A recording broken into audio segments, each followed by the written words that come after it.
Welcome to 3 Count Commentaries. Today we're going to talk Smackdown from May 3rd, 2023. We will also do Backlash predictions, and we're going to do news and notes, and we're going to do those things in reverse order. So we're going to start with news and notes, then we're going to get into Backlash predictions, then we're going to go into the rest of Smackdown. So, news and notes. Ricochet is the WWE Speed Champion. I know nobody cares about this belt. Nobody gives a damn about it. But, to me, it is the WWE's version of either a television title or a social media championship. TNA has a social media title. It's absolutely worthless. And they put it on Laredo Kid, who is actually not a bad wrestler, except they don't treat him with any respect. I'm saying no respect. But this is the closest thing to a television title that WWE has. For those of you who have not been paying attention, it is matches are 3-minute time limits. The championship matches are 5 minutes. There was a tournament that I did not watch, but I did watch Johnny Gargano versus Ricochet, which was the final, and it was 5 minutes. It had a 5-minute time limit. So I'm guessing the championship matches are going to be 5 minutes, and the regular speed matches are going to be 3 minutes. Triple H announced that there will be a women's version of this division, and it will be starting shortly, but they're going to continue the speed tradition with a speed number 1 contenders tournament. These matches are only on Twitter, and I guess they're being paid by The View. I don't know. I can't tell you how it's operating, how this thing is making any money. I have no earthly idea. I can tell you this, though. Johnny Gargano and Ricochet was exactly what you think that match would be. Did you think that they did a Poison Rana and then no-sold it and jumped up and did a German suplex? They absolutely did. Oh, did he do a diving tornado DDT on the floor that wasn't the finish? Absolutely. It was Johnny Gargano versus Ricochet in a very compact 5 minutes. And they did every single thing they know how to do, which is why these guys are on WWE Speed and not being pushed as top guys in the company. I like it as, in general. There's too many championships in WWE, but if you were to, I don't know, use it for NXT, I think it would be fine. If the Heritage Cup was 5-minute rounds, with like a 5-minute title match or something like that, 6 minutes for like in the NWA TV division is 6 minutes, I would be fine with that. You know, get your shit in quick and get out of there. No need to linger, you know, but it's entirely too many titles, and this thing is specifically for people on Twitter. I saw people making fun of Ricochet for being the first champion. People were making fun of Ricochet because his career and Will Ospreay's career have always been compared to one another. And so Will Ospreay is hot right now in AEW.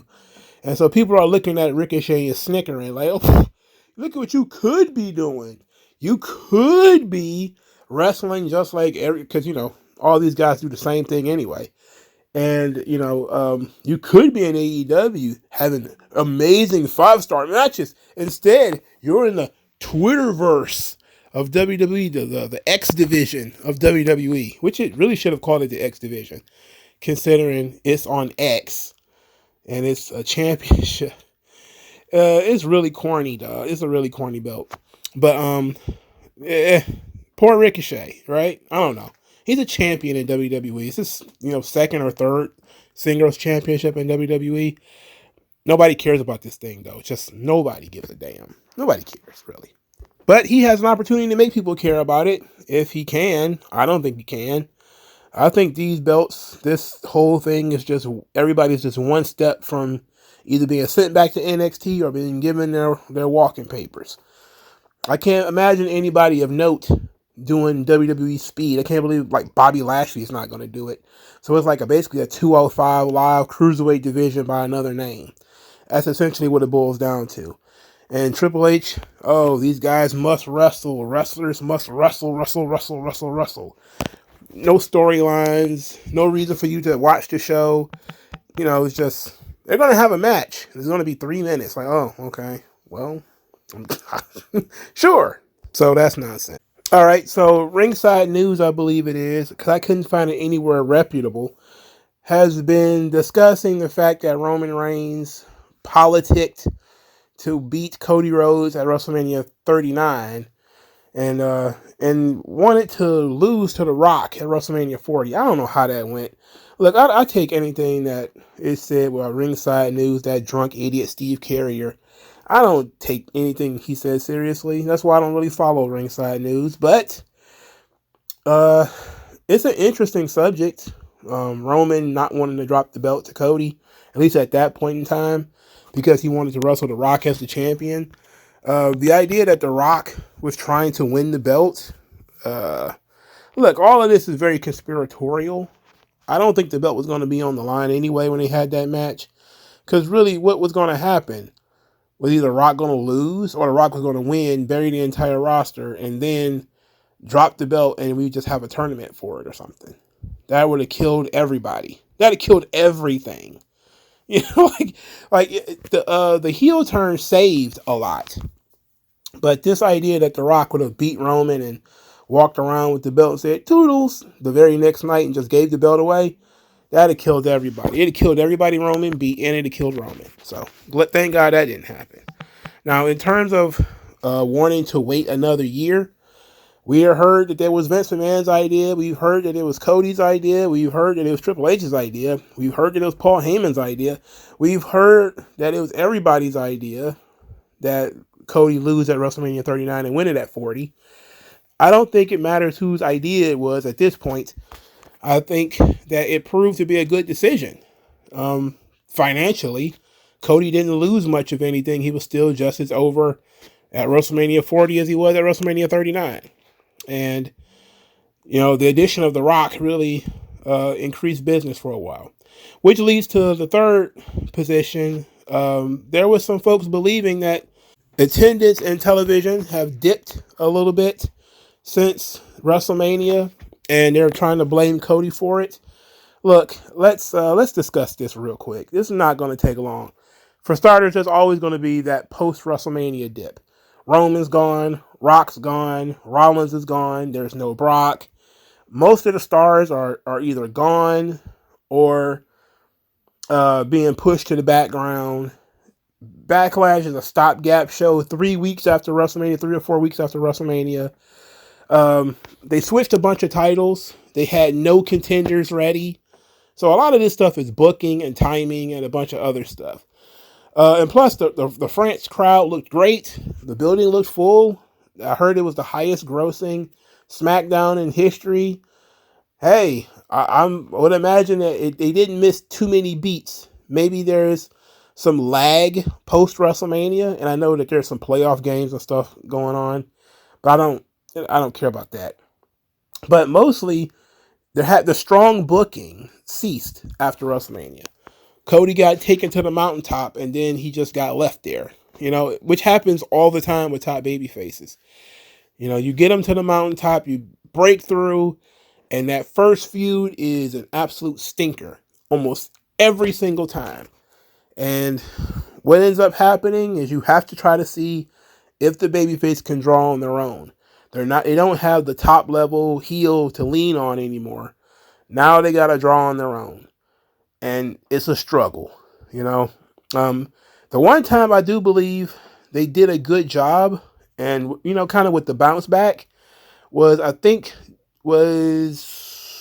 Batista. Well, because both Batista and John Cena, they continued their matches with JBL and Triple H respectively when they won the titles. But then when Cena was moved to Raw, he had to feud with Chris Jericho. And people was kind of like, Jericho's not really known as being like a big draw. Cena has to do all the work. And Batista, he had to feud with JBL once he moved to SmackDown. And it was a similar thing where JBL wasn't a huge draw, so you had to basically do it yourself. And those guys kind of pushed through. But a lot of guys like Kofi Kingston and Daniel Bryan, you know, the pure baby faces, when they finally get to that point and they win the championship, it goes straight downhill from there. You know, like CM Punk, as soon as he got the belt, it went straight downhill. You know, so it's just the nature of the beast. They can't, unless they're going to have a continuous run of matches with the top heel, it's going to be a struggle once they're the champion and that they're at the top. Cody was talking about Paul Heyman said that he is bringing back the traditional babyface, and I don't buy that. I don't buy, because we've already had traditional babyfaces in WWE. The fact of the matter is the crowd almost always turns on them. They're turning on Cody right now too. There's a lot of people talking about Cody should turn heel, and Cody is like, well, John Cena didn't turn heel, so it's like, oh, you're not John Cena. But it's crazy that we're starting to ask that question literally 3 weeks after WrestleMania. People are like, oh, you know what would be great if Cody just turned heel. Like, that's just the nature of the wrestling internet, you know. We got the big baby face moment, now turn heel. It's like, what is going on with you people? Why are you this way? All right, let's get into the predictions of Backlash. This is a 5-match show, and I am appalled at the 5 matches. Look, there has been a little bit of debate about how long should these shows be and how many matches should be on these shows. The old days would have said like 8 matches. You know, that was solid. A nice little mix of talent. You get some uppers, some downers, some fast-paced matches, some big guys, that kind of stuff. But Triple H has decided that he's going to do 3-hour shows, 5 matches. And what that means is each match is long as hell. And he doesn't get it. Not every match needs to be 15 minutes. Not every match needs to be 12 minutes. Not every match needs to be 20 minutes. It's just not necessary. So you should probably pad the card to about 6 or 7 matches. There's at least 2 other matches you could add to this card to make it decent, and you could have shrunk these matches to a respectable time. There's plenty of guys who should be featured on this show that are not, because they're not being booked to the best of their ability. We'll talk about some of those guys later, like LA Knight, for instance. But 5 matches on the show, and from the looks of things, only Cody and AJ Styles I trust to go 10 to 15 minutes and be any good. The rest of these matches, I think once it gets beyond the 7 or 8 minute mark, it's probably going to fall apart.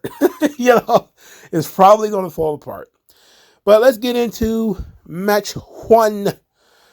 Kevin Owens and Randy Orton versus the Bloodline, Solo Sikoa and Tama Tonga. All right, so on SmackDown, they got into a big brawl. Paul Heyman admitted on SmackDown that he pulled Roman Reigns from the draft because he did not want to subject Roman Reigns to the chaos that has become the Bloodline since he left. And he told Nick Aldis that he should consider pulling Randy Orton and Kevin Owens from the match. Nick Aldis was offended that Roman Reigns was pulled from the draft, even though that doesn't make sense. I mean, Roman stayed on SmackDown. And said that he should convince Randy Orton and Kevin Owens himself to pull from the match. So they decided to have the RKO show, which was an absolute dismal failure. I hate this shit. Kevin Owens comes out. He got a segment just so he can go out there and speak French. That was the only reason he was even involved with this thing, okay? So he goes out there, he speaks French. The French people love Randy Orton. They're singing voices in the building. Epic moment, by the way. Paul Heyman comes out there with the jowling. And he's telling them, hey, when Roman Reigns did all these dastardly things to you guys, there was a championship on the line. He was doing what he had to do. But it's a different bloodline with Solo and Tama. These guys are just, he stopped short of calling them savages, but that's essentially what they are. Randy Orton threatened to cut Paul Heyman and RKO him and all this kind of stuff. None of that happened. And then there was a big brawl, because brawling, that's what we do now. Tama and Solo attacked Kevin Owens and Randy Orton. They were fighting for the rest of the show. At the very end, Randy Orton hit, I believe it was Solo Sikoa with a chair. And scene. That was the build-up for this match. I who cares? I can't find it in my heart to give a damn. I'm tired of this Kevin Owens, Randy Orton thing. This shit ain't working out for me. Kevin Owens has no direction. They should direct him to the unemployment office, but unfortunately, we're stuck with him. Randy Orton is still around. Randy Orton has probably had 2 singles matches since his return at Survivor Series. 2. Otherwise, he's just been teaming up with random other baby faces. And I really just didn't understand how he got involved with this or why he cared about this.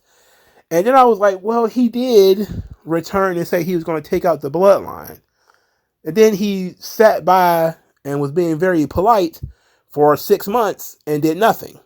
So from November to April, he didn't do anything to any bloodline members. He didn't help Cody win the title or anything. He just casually chilled and just went and got a tan or something. He was eating Cold Stone this entire time. He's supposed to have been hunting bloodline members and he was just chilling, because what's a storyline? What does that mean? Team up to fight Logan Paul. This is stupid. Now, clearly, Solo and Tama Tonga have to win this match. So Solo and Tama Tonga are going to win. They have to win. I can't imagine that they wouldn't win. And, wouldn't that suck if they lost? That would not bode well for Tama Tonga if they lose their first match. Next, Women's Championship Triple Threat match. Bayley defends the championship against Naomi and Tiffany Stratton. They were in a 8-woman tag match to open the show. Tiffany Stratton teamed with Damage Control against Naomi, Bayley, Bianca, and Jade Cargill. The AEW fans are absolutely losing their minds at Jade Cargill. She's doing the same stuff that she was doing before, because all they care about is moves, right? They're not thinking about presentation, timing, positioning, confidence, the little things. All they care about is, these are the same moves she was doing before. It's like, yeah, but she looks more competent doing it. The stuff was kind of clunky. It still is to a degree. But Jade is much better now than she was before. She's improving little by little. And she's seemingly having a lot more fun. Even though all they're doing is just slapping each other on the butt all the time. I don't know how many times I've seen videos of these girls smacking each other on the butt. I don't know what's going on with these chicks, but they're doing something. In any event, Bayley's team won, but Bayley wasn't involved with the decision, and Bianca Belair looked like she wanted to rip her throat out later. So there was no real furthering of this storyline. So the storyline of Naomi, Tiffany Stratton, and Bayley was almost not furthered at all on SmackDown. They really mostly furthered the Bayley-Bianca Belair thing, as Bianca Belair still hates Damage Control and still hates Bayley, which is fine. But she's not wrestling Bayley at Backlash. Bayley is wrestling Tiffany Stratton, and she's wrestling Naomi. But you wouldn't know that if you watched SmackDown. Also, Bayley is the NXT champion, apparently. Look, they just don't like Bayley. Triple H must be the only one who likes Bayley. She's not put on any posters. When they did do the kickoff for Backlash or whatever, they put the wrong championship in her graphic. Like, the disrespect for Auntie Pam is just boundless. They have zero respect for Auntie Pam. I feel bad for her, for the fact that she worked so hard to get here, but the only reason she is here is because of Triple H. If marketing and any other body else would have had their druthers, there would be no Bayley as world champion right now. But Triple H is calling the shots, so it is what it is. And because of that, Bayley is going to win this match too. In my heart of hearts, if I were booking it, I'd just put the belt on Tiffany now and call it a day. I mean, what do you really gain by Bayley being champion for a long term? Nothing. She's already done everything she could possibly do. She had a really long title run in 2020, and went during the pandemic era. She was two belt Bayley or whatever, Bayley 2 belts. Her being champion right now doesn't really. Her story with Damage Control, I think, is complete. unless they're going to do some rematches with EO, which they probably should have done a rematch with EO here. But, whatever. Speaking of which, EO and Damage Control are not booked for this show. Why? You pushed them super heavy and then they're not booked for this show. Okay. In any event, Tiffany Stratton, you should be trying to get her ready for the top position. She is your future top heel at the very least. Possibly could be top babyface. I remember talking with somebody online about what Tiffany Stratton would be if this was Vince McMahon's era. And just think about how much cooler it would have been, her character. You know, it'd be basically Tori Wilson, except she actually can wrestle. She'd had a little dog in a purse. She'd be wearing a fur coat, like shades and stuff. It'd have been badass. But instead, she just comes out in her little gear, her weak-ass theme song, which they keep changing back and forth. I don't know, do they know what they want to do with it? And her character is pretty much directionless. I mean, everybody likes her because she's really good, but it would be better and she would be more over if she had a direction. Poor Naomi. Everybody likes Naomi for the most part, you know. But do people seriously see Naomi as a top-level world champion in WWE performer? I think that with the right storyline, yes. But I don't think you just put the belt on Naomi to make people happy. You know? I don't think so. So, if it were up to me, I'd put the belt on Tiffany Stratton. But we know Bayley is going to win the match. So, there that goes. But what is going to come out of this? I don't know. Like, I would imagine Bayley pins Naomi and then she continues with Tiffany. I would imagine. I mean, maybe. I don't know. Who really cares? And speaking of which, of Damage Control, Asuka and Kairi Sane versus Jade Cargill and Bianca Belair for the women's tag team titles. And I think it's pretty much a given that the Twin Towers are going to end up winning the titles. Like I said before, I think you are probably better off not putting the belts on them and then making them chase Damage Control. Bianca Belair wants to be done with Damage Control. I really respect that. But there's money in the chase. And I don't know if just having Bianca and Jade just steamroll them and then steamroll the rest of the women is the right thing to do. But also, it's for them to lose is absolutely wrong. And to have a disqualification or something like that would probably be kind of shitty. So I'm guessing they're going to just win. You know, I would imagine that everything with Bianca and Asuka is going to be excellent. Bianca and Jade have had time on the house shows to work together. They're coming up with tag team moves and stuff like this. They have a tremendous chemistry. So that's going to work out fine. And in terms of the work rate element, Asuka and Bianca are going to be able to carry it. Kairi's not bad. She's just very small and not believable, especially when she's going against two Amazons like this. It's just going to be very difficult to make Kairi Sane look competitive. But Asuka at least can, because she's quick and she's devious and all that kind of stuff. So I would imagine Jade and Bianca are going to win the titles, even though I probably would postpone it for a couple of more weeks. Next, Damian Priest versus Jey Uso for the World Heavyweight title. Come on, man. Just come on. Just get out of here with this, okay? Get out of here with this. I like Jey Uso. I'm on the fence about Damian Priest. I like Damian Priest more 2 or 3 years ago than I like him now. There's no heat to this thing.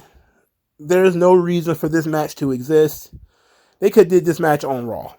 I mean, you could replace this match with literally something else and probably would have gotten a much better match out of it. This should probably open the show. This is why we call this belt the Super Intercontinental title. You know? So, Damian Priest is going to win. Jey Uso is not winning a singles championship off of Damian Priest. And that's that. So, Damian Priest was going to win. I don't even know why I need to go into any details about that. Main event time. AJ Styles and Cody Rhodes, they had a face-to-face on Smackdown. AJ Styles doesn't think Cody is focused. Didn't want to hear any stories about Cody looking up to him or Cody being saying that AJ Styles is his favorite wrestler or anything like that, because it made him feel old. And he said he's still in his prime. He says that Cody was welcomed with open arms to WWE until times got rough. Then he took off.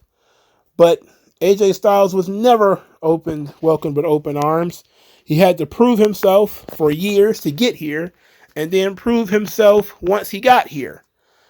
And he says that all the guys that were in the ring celebrating Cody Rhodes when he won were guys that AJ Styles already beat.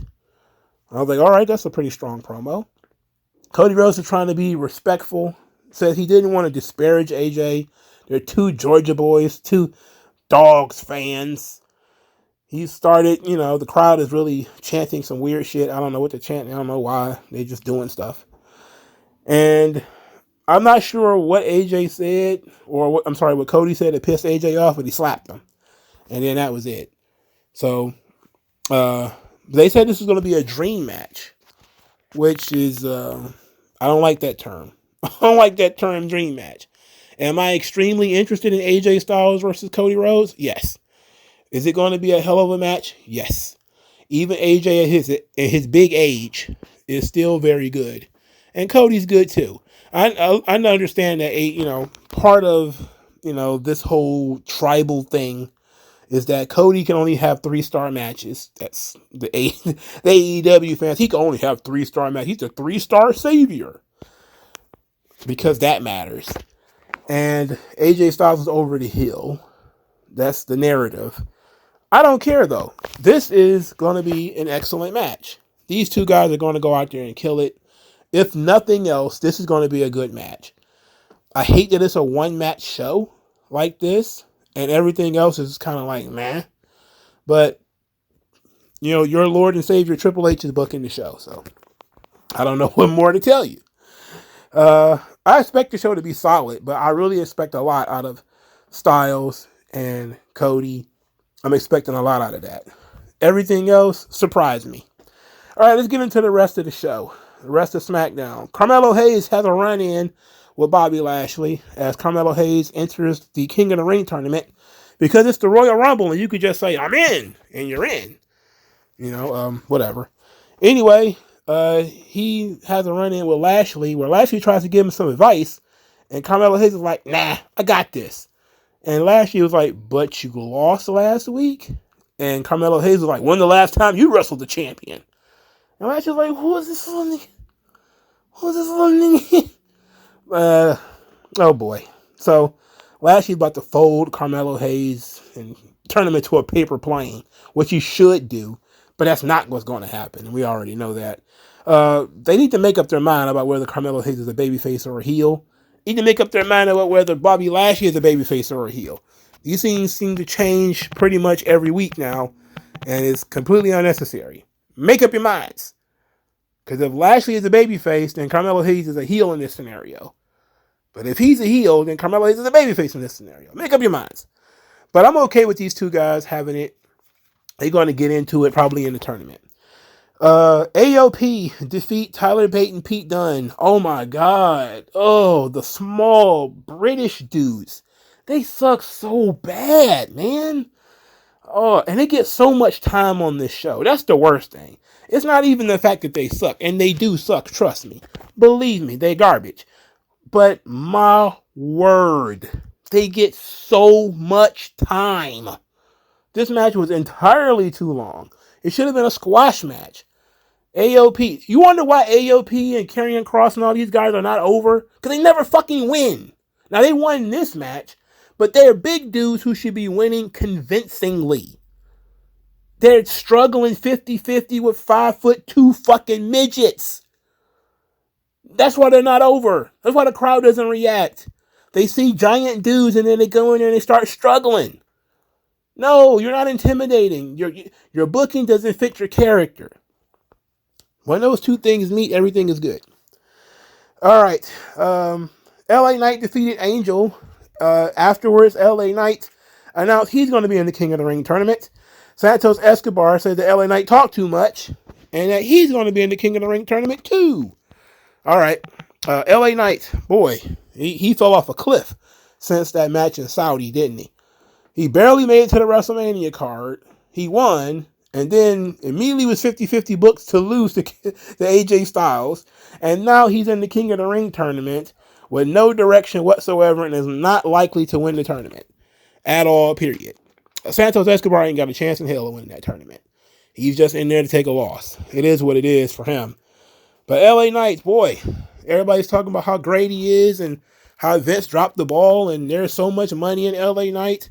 So much money in a guy that you won't even book for your goddamn show in France. That's what I mean by the show should at least be 7 matches or 8. Why can't you have a nice, decent 10-minute LA Knight match on this show in a feud that might be a short stopgap feud or something like that? I don't know. I don't understand. No, you got to have Jey Uso and Damian Priest wrestle for 20 minutes on your show. Get the fuck out of here. Carlito explained why he attacked Dragon Lee, and it was pretty obvious from the jump. Carlito said he was away from WWE for a long time. He wanted to have one more WrestleMania moment and thought that Rey Mysterio would pick him. But it turns out Rey didn't do the right thing. Said that it's not personal with Dragon Lee. It was just something he wanted to do, and Dragon Lee was in his way. Dragon Lee then attacked Carlito, and they had a pull apart. Would have been nice to have Dragon Lee put on this show after you gypped him out of his WrestleMania match. But nope, not going to do that either.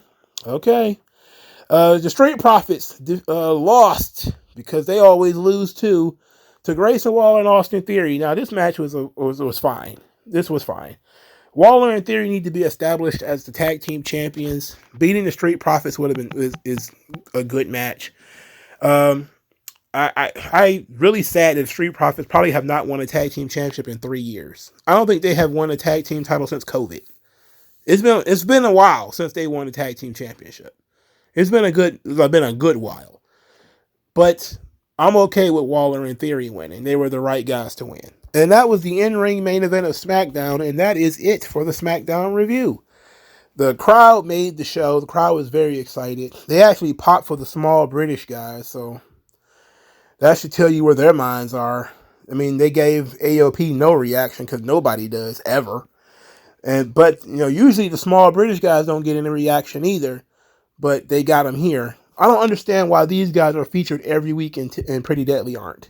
Pretty Deadly is never on TV, but these small British dudes are there every single damn week. Every week we have to deal with these guys, man. These guys, they blow so hard. All right, so let's talk about this thing. SmackDown wasn't very good. It wasn't a great go-home show either, because it really didn't make me more excited to see any of the matches on the show. They're billing Cody and AJ Styles more as a dream match, and so they're not adding a lot of heat to it, but AJ is trying to be a heel at the very least.